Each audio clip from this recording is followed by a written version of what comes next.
तो पिछले हफ्ते की बात है, अमेरिकी सदर डोनाल्ड ट्रंप एयरफोर्स वन पर सफ़र कर रहे थे और उन्होंने एक ऐसा बयान दिया जिसने आप कहें कि दिल्ली से लेकर कराकस तक सफारती हलकों में एक हलचल मचा दी। जी बिल्कुल। चलते जहाज पर उन्होंने दावा किया कि हिंदुस्तान अब ईरान से नहीं बल्कि वेनेजुएला से तेल खरीदेगा। अब ये बज़ाहिर एक सादा सी तिजारती खबर लगती है ना? जी, ऊपर से तो ये लगता है। लेकिन हमारे पास जो ज़राए हैं, जिनमें हिंदुस्तान टाइम्स, इंडिया टुडे और टाइम्स ऑफ इंडिया शामिल हैं, वो इसके पीछे एक बहुत बड़ी और काफ़ी पेचीदा कहानी बता रहे हैं। ये बात दुरुस्त है। तो आज हम इसी कहानी की तहों को खोलने की कोशिश करेंगे कि इस दावे में कितनी हकीकत है और इसके आलमी सियासत पर क्या असरात हो सकते हैं। जी, और ये कहानी सिर्फ आप कहें कि तेल खरीदने या बेचने तक महदूद नहीं है। इसके तार जुड़े हैं ईरान पर अमरीकी पाबंदियों से। वो तो है ही। यूक्रेन जंग के बाद रूस को माशी तौर पर तनहा करने की कोशिशों से और खुद वेनेजुएला के अंदर होने वाली ड्रामाई तब्दीलियों से। अच्छा, ये समझना बहुत ज़रूरी है कि ये अलग अलग वाक़यात नहीं हैं, बल्कि एक बड़ी आलमी शतरंज की बिसात पर सोची समझी चालें हैं और हिंदुस्तान इस खेल के मरकज में आ गया है। तो आइए इसी मरकजी नुक्ते से शुरू करते हैं। सदर ट्रंप के असल अल्फाज क्या थे? ज़राए के मुताबिक उन्होंने कहा, हम पहले ही एक मुआहिदा कर चुके हैं, हिंदुस्तान आ रहा है और वो ईरान से तेल खरीदने के बजाय वेनेजुएला का तेल खरीदने जा रहे हैं। तो हमने पहले ही मुआहिदे का तसव्वुर बना लिया है। और उन्होंने ये भी कहा कि चीन को भी दावत है कि वो वेनेजुएला से तेल खरीदने का एक बड़ा मुआहिदा करे। तो मतलब वो एक तरह से इशारा दे रहे हैं? जी, उनके बयान में दो ममालिक का वाज़ेह तौर पर जिक्र है जिनसे हिंदुस्तान को दूर रहने का इशारा दिया जा रहा है, ईरान और रूस। अच्छा। ईरान का मामला तो पुराना है। अमरीकी पाबंदियों की वजह से हिंदुस्तान फिलहाल वहां से ज्यादा तेल नहीं खरीदता, लेकिन ये याद रखना अहम है कि पाबंदियों से पहले ईरान हिंदुस्तान के लिए सरफ़ फहरिस्त 3 तेल फराम करने वालों में से एक था। बिल्कुल, और उसकी वजह सिर्फ तेल नहीं था, है ना? मतलब आसान शराइत भी होती थी। जी, आसान शराइत पर अदायगी और कीमत भी कम थी। और रूस का मामला, वो तो हालिया दिनों में बहुत ज्यादा अहम हो गया है। यूक्रेन जंग के बाद जब मगरिब ने रूस पर पाबंदियां लगाएं, तो हिंदुस्तान ने भारी रियायत पर रूसी तेल की दरामदात को बहुत ज्यादा बढ़ा दिया था। बहुत ज्यादा। और इस पर ट्रंप इंतजामिया ने कई बार तनकीद भी की और हिंदुस्तानी दरामदात पर टैरिफ लगाने की धमकी भी दी। तो क्या ये बयान बराहे रास्त रूसी तेल पर इन्हिसार कम करने का दबाव है? देखें, ये दबाव से बढ़कर एक हिकमत अमली लगती है। वॉशिंगटन की कोशिश है कि हिंदुस्तान रूसी तेल का मुतबादिल तलाश करे ताकि मास्को की जंगी मईशत को माली तौर पर कमजोर किया जा सके। लेकिन आप किसी मुल्क को सिर्फ तेल खरीदने से रोक नहीं सकते, आपको उसे एक काबिल अमल मुतबादिल भी देना होता है। सही। और ज़राए के मुताबिक वॉशिंगटन अब वेनेजुएला को इसी मुतबादिल के तौर पर पेश कर रहा है। ट्रंप का ये बयान दरअसल एक इशारा है कि अगर हिंदुस्तान रूस से दूरी इख्तियार करता है तो अमेरिका उसके लिए तवानाई के नए दरवाजे खोलने में मदद करेगा। अच्छा, तो अगर रूस एक ऑप्शन नहीं है तो अमेरिका मुतबादिल के तौर पर वेनेजुएला को पेश कर रहा है। यहीं पर वेनेजुएला की कहानी गैर मामूली तौर पर दिलचस्प हो जाती है, क्योंकि सिर्फ हिंदुस्तान ही नहीं, खुद वेनेजुएला भी एक बहुत बड़ी तब्दीली से गुजर रहा है। जी, ट्रंप ने अपने बयान में ये दावा भी किया कि वो अब वेनेजुएला को चला रहे हैं। जी, और ये एक बहुत ही आप कहें कि धमाका खेज दावा है।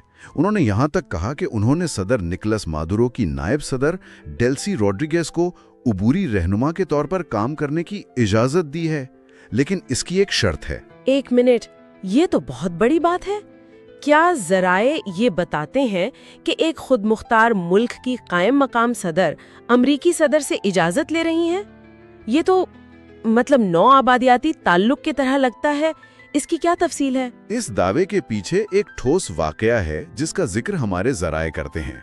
उनके मुताबिक 3 जनवरी को अमेरिका ने कोरैक्स में एक फौजी कार्रवाई की थी जिसमें सदर निकोलस मादुरो को अगवा कर लिया गया था। अगवा? ज़राए ये लफ्ज इस्तेमाल कर रहे हैं। ये तो पूरे मामले को एक नया ही रंग देता है। इसका मतलब है कि वेनेजुएला में जो कुछ हो रहा है वो वहाँ की हुकूमत की अपनी मर्जी से नहीं हो रहा। ज़राए यही बता रहे हैं। इस वाक़े के बाद से वेनेजुएला अपने हाइड्रोकार्बन सेक्टर यानी तेल और गैस की सनत में ऐसी इस्लाहात कर रहा है जो पिछली कई दहाइयों में नाकाबिले तसव्वुर थी। अच्छा। ये इस्लाहात दरअसल कई दहाइयों से जारी सख्त रियासती कंट्रोल और सोशलिस्ट पॉलिसियों को मुकम्मल तौर पर ख़त्म करने के मुतरादिफ हैं। ऐसा लगता है कि मुल्क को ज़बरदस्ती एक नई मुआशी समत की तरफ धकेला जा रहा है। ये इस्लाहात हैं किस किस्म की? क्या ये सिर्फ छोटे मोटे कानून की तब्दीली है या कोई बुनियादी ढांचा ही तब्दील किया जा रहा है? नहीं, ये बुनियादी तब्दीलियां हैं। पहला कदम तो ये है कि सनत को निजी और गैर मुल्की सरमायाकारों के लिए खोला जा रहा है। याद रहे कि ह्यूगो शावेज के दौर में बड़ी बड़ी गैर मुल्की तेल कंपनियों को पौमिया लिया गया था।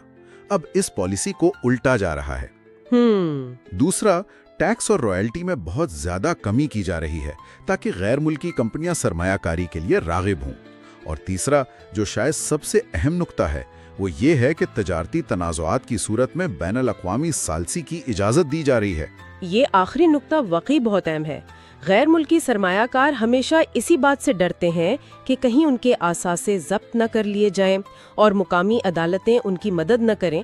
बैनुल अक़वामी सालसी की ज़मानत तो उनके एतमाद को बहाल करने के लिए बहुत ज़रूरी है। बिल्कुल।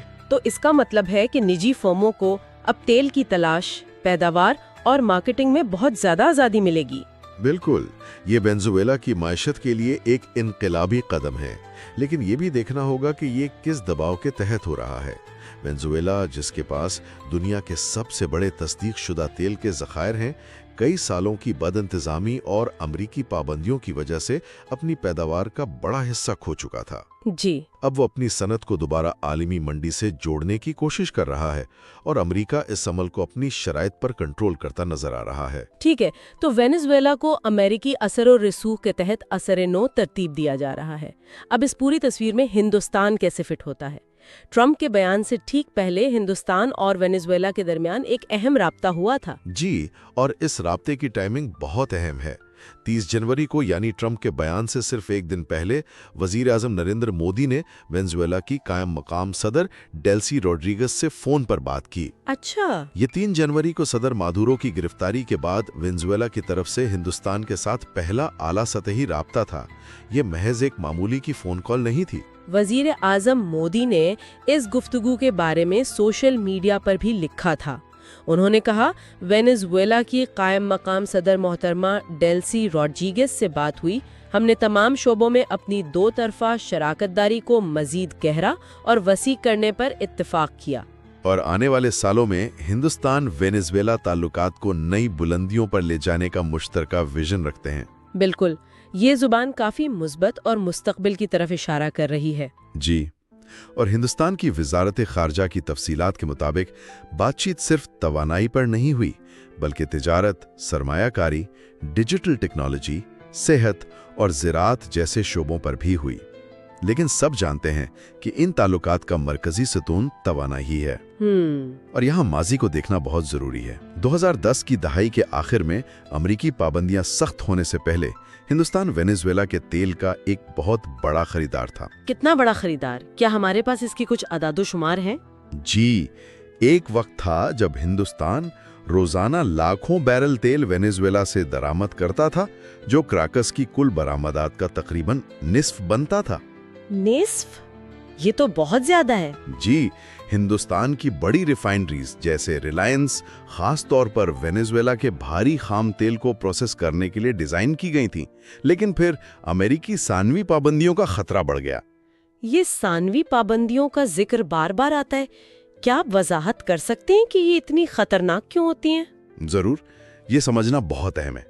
देखें, बुनियादी पाबंदियां तो उस मुल्क पर लगती हैं जिसे निशाना बनाना हो, जैसे वेनेजुएला। ठीक है, लेकिन सानवी पाबंदियां उस मुल्क को निशाना नहीं बनाती, बल्कि किसी भी तीसरे मुल्क की उस कंपनी को निशाना बनाती हैं जो उस मुल्क के साथ तिजारत करे।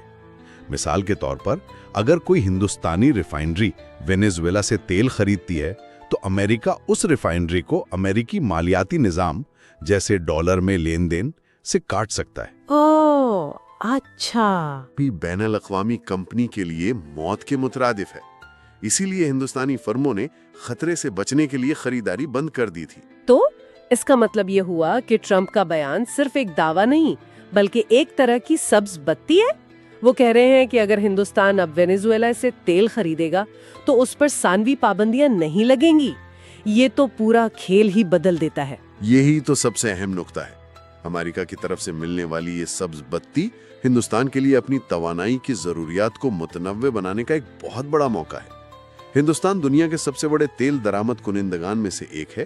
جی، اپنی ضرورت کا 85% سے زیادہ تیل درآمد کرتا ہے. بالکل. اور روسی تیل پر انحصار کم کرنے کا دباؤ اس کے لیے ایک چیلنج رہا ہے. وینیزویلا اس چیلنج کا ایک ممکنہ جواب ہو سکتا ہے. ملک کئی سالوں سے سیاسی اور معاشی عدم استحکام کا شکار رہا ہے. کہیں ایسا تو نہیں کہ ہندوستان روسی تیل کی ایک غیر یقینی صورتحال کو وینیزویلا کی دوسری غیر یقینی صورتحال سے بدل رہا ہو؟ یہ ایک بہت ہی درست سوال ہے، اور شاید نئی دلی میں پالیسی سازوں کے ذہنوں میں سب سے بڑا خدشہ یہی ہوگا. وینیزویلا کی پیداوار کو دوبارہ پرانی سطح پر لانے میں سالوں لگ سکتے ہیں. وہاں کی سیاسی صورتحال اب بھی نازک ہے. تو پھر فائدہ کیا؟ یہاں فرق امریکی پشت پناہی کا ہے. اگر امریکی اور دیگر مغربی کمپنیاں وینیزویلا میں سرمایہ کاری کرتی ہیں تو اس سے استحکام آنے کا امکان بڑھ جاتا ہے. ہندوستان شاید یہ دیکھ رہا ہے کہ اگر وہ ابھی داخل ہوتا ہے تو اسے طویل مدتی معاہدوں میں فائدہ ہو سکتا ہے. یہ ایک بہت بڑا جوا ہے، لیکن اس کا انعام بھی بہت بڑا ہو سکتا ہے. تو اگر ہم اس سب کو سمیٹیں تو تصویر کچھ یوں بنتی ہے. ایک طرف امریکی صدر ہے جو عالمی توانائی کی مارکیٹ کو اپنی خارجہ پالیسی کے مقاصد کے لیے استعمال کر رہے ہیں. وہ ہندوستان کو روس اور ایران سے دور کرنا چاہتے ہیں. جی. دوسری طرف وینزویلا ہے جو امریکی دباؤ کے تحت اپنی پوری معاشی ساخت کو بدل رہا ہے. اور ان دونوں کے درمیان ہندوستان ہے جو اپنی توانائی کی بھوک مٹانے اور عالمی طاقتوں کے درمیان توازن قائم کرنے کی کوشش کر رہا ہے. بالکل. لیکن یہاں اصل کہانی یہ نہیں کہ ہندوستان تیل کہاں سے خرید رہا ہے. اصل کہانی یہ ہے کہ امریکہ اپنی خارجہ پالیسی کو توانائی کی منڈی کے ذریعے کیسے نافذ کر رہا ہے. وہ صرف روس کو سزا نہیں دے رہا، بلکہ وہ ہندوستان جیسے اتحادیوں کو ایک نئے اقتصادی بلاک میں شامل ہونے کی طرف دھکیل رہا ہے، چاہے اس کے لیے وینزویلا جیسے غیر مستحکم ملک پر انحصاری کیوں نہ کرنا پڑے. بھی پوری کرنی ہے اور ساتھ ہی امریکہ کے ساتھ اپنے اسٹریٹجک تعلقات کو بھی مد نظر رکھنا ہے. جی بالکل. یہ واقعی ایک ایسی کہانی ہے جو ابھی صرف شروع ہوئی ہے اور آنے والے مہینوں اور سالوں میں اس کے بہت سے نئے اور غیر متوقع پہلو سامنے آئیں گے. یہ عالمی طاقت کی حرکیات میں ایک بڑی تبدیلی کا اشارہ ہو سکتا ہے. اور اس ساری گفتگو کے بعد ایک سوال سوچنے کے لیے رہ جاتا ہے. ذرائع بتاتے ہیں کہ وینزویلا کے پاس دنیا کے سب سے بڑے تیل کے ذخائر ہیں. کئی دہائیوں کے ریاستی کنٹرول اور بد انتظامی کے بعد اب وہ نجی سرمایہ کاری کے لیے اپنی صنعت کو کھول رہا ہے. جی.